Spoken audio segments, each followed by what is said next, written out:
All of us know that as Am HaNivchar, we are promised to attending to all of the principles of Judaism and every whit and detail of the Torah HaKadosha, but simultaneously, we have never been a nation that was known or that set out to flaunt the difference between ourselves and the Umas HaOlam and the rest of society. So why is it that when it comes to Neiros Chanukah, that the Mechaber paskins in Tuf Reish Ayin Aleph, in concert with the Brisa that is to be found in the Gemara Shabbos, that by Neiros Chanukah we are specifically to kindle them by the Chatzah. We're supposed to kindle them outside, adjacent, as it were, facing the thoroughfare where people can pass by and witness the Neiros Chanukah that we're lighting outside. And if it's not a time of sakana, we light it outside. And if we don't live in Eretz Yisrael, then the primary minhag, of course, is that we light our Neiros Chanukah in our homes, albeit by a window facing the outside for all to see. Why is it that the Neiros Chanukah is the exception to the rule of doing what we do, but in a rather modest fashion? And it's coupled with a greater question that, notwithstanding the fact that Persume Nisa, proclaiming the Nes, is one of the integral facets of Neiros Chanukah, but proclaiming the Nes is also to be found by the Arba Kosos, and we don't drink on the night of Pesach our 4 Kosos outside in the street, and we don't lay the Megillah of Esther on Purim, taking it to the street. So why is it that we effectively take the Neiros Chanukah for all to see to the public thoroughfare? And I think that the answer is to be found in the words of the Rambam, when the Rambam explains at the very beginning of Hilchas Chanukah that during the time of VaYeishev, when the Greek Seleucid Empire was enacting sundry gezeros, sundry enactments against and edicts against Klal Yisrael, trying to do away with our religion, trying to see to it that we were not being permitted to engage in the study of Torah in the observance of Shabbos and Milah and Rosh Chodesh, says the Rambam, Upashtu yadam b'mamonom b'bivnoseim. They thrust out their hands in order to taint our money, to take our money, to seize upon it, ubivnoseim,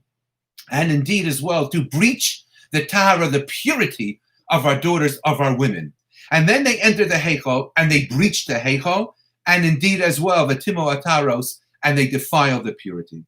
And consequently, when they did all of this, and we engaged in battle, and the Chashmonaim won, and we turned around to light the Neiros of the menorah, Bitara, with a small flask of Shemen Tara that had the seal of the Kohen Gadol upon it, that it was yet pure, and it lasted 8 days, then we, of course, Chazal, they set in place the celebration of the 8 days of Chanukah.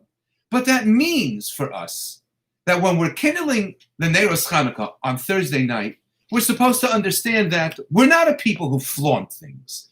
We don't take our mitzvos and seek specifically to observe them within the eye of the public persona. But notwithstanding that, on Chanukah, when we do light the candles, we do it in a fashion that the rest of the people of the world get to see. Because at the end of the day, what has distinguished us and enabled us to maintain our sense of continuity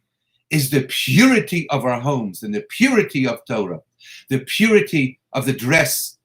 within the Jewish home and outside the Jewish home, the purity of the speech in the home and outside the home, the purity of dealings, including business, inside the home and in the public forum. And that's what we are supposed to be reflecting upon, more importantly than anything else, I believe, when we kindle the candelabra of the Chanukiah, to remember that the reason that we have been able to sustain our existence in Gullus, the reason that Yosef was able to fend off the advances of the wife of Potiphar in this week's Sedra of VaYeishev, is because he understood that ultimately the history, the destiny, and the accomplishments and achievements of Klal Yisrael as the Am HaNivchar would be based more than anything else and grounded in the purity of the Jewish home. And it was that purity that indeed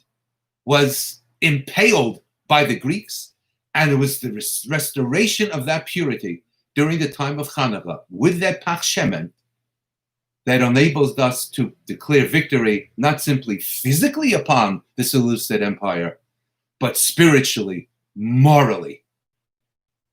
from a life day-to-day perspective. That's what we celebrate, and that's the sense of purity that we should feel when we light our Neiros Hanukkah this coming Thursday night. A Freilichen Hanukkah.